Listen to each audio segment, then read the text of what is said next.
Já, Hjalti, hver svona viðbrögð rétt eftir 12 stiga sigur á Stjörnunni? Bara flottur sigur á erfiðum útivelli og við gerðum vel í svona 33 mínútur eitthvað svoleiðis. Við vorum kærulausir eða flatir eða hvað sem maður á að kalla það aðeins í öðrum og svo núna í lokin á fjórða en gerðum svo sem vel að klára það í lokin. Hvað gerðu þið vel þegar vel gekk? Ég meina við vorum að fá boltan inn í, við vorum að hreyfa ágætlega og varnarlega vorum við svona þéttir og vorum að þvinga og kannski í eitthvað sem að þeir vildi ekki endilega. Reyndar Kanið að fekk kannski full góðar stöður svona inn á milli en að öðru leyti vorum við að gera svona vel, svona þvinga í annað heldur en við kannski verið að gera. Þeir eru komið með góða forystu þegar svona 3 mínútur eftir, þeir ná að minnka niður 3 stig á 2 mínútna kafla. Hvað gerist þar? Sko, kæruleysi og svona, ég veit ekki hvort að menn hafa haldið þetta að vera komið eða hvað það var. Ég meina, við tökum yngast undir okkar körfu og hendum boltanum bara beint í hendurna á þeim út af miðju. Svo fáum við ruðningina, það vantar bara svona smá kontról og bara klára dæmið. Henda boltanum á hörð og láta hann bara sigla þessu heim. En við gerðum vel að stíga aftur aðeins á bensínið og klára þetta sterkt. Milka skilar 33 stigum, það virkar oft á tíma eins og hann hafi ekkert fyrir hlutunum. Hvernig lítur þú á frammistöðu hans í þessum leik?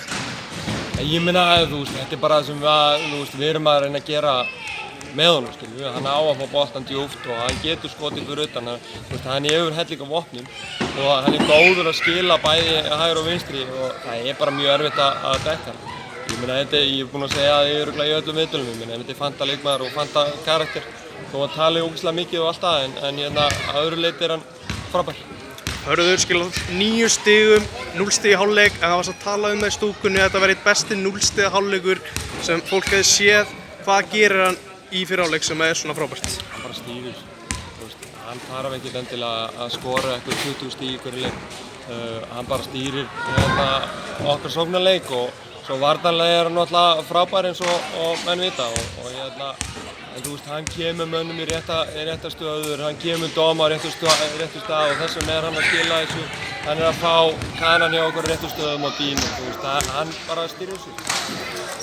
Loka atviki í leiknum í rauninni, áður en þið skorið síðustu körfuna ykkar, þegar hann brýtur á leikmanni þínum, hvað fannst þér það? Mér fannst þetta mjög gróft. En ég á svo sem eftir að skoða þetta aftur og mér fannst það bara hamra hann í gólfið og bara stórhættulegt svona í lok leiks. En það var bara þannig og dómararnir mátu þetta ásetning og þannig að þetta hefur eitthvað verið í ekki lagi. En mér finnst þetta bara óþarfi. Þið Arnar spjölluðu aðeins saman eftir leik, voruð að ræða þetta atriði? Já, hann gaf honum 5 ég var ekki ánægður með það. Var eitthvað fleiri sem fór ykkur á milli? Nei, ég var bara skrítið að hann var að hvetja til að gera þetta, það var eina. Að öðru leyti, hann sagði mér samt að hann hefði bara verið að peppa hann í að vera með smá attúð, en mér fannst þetta of mikið.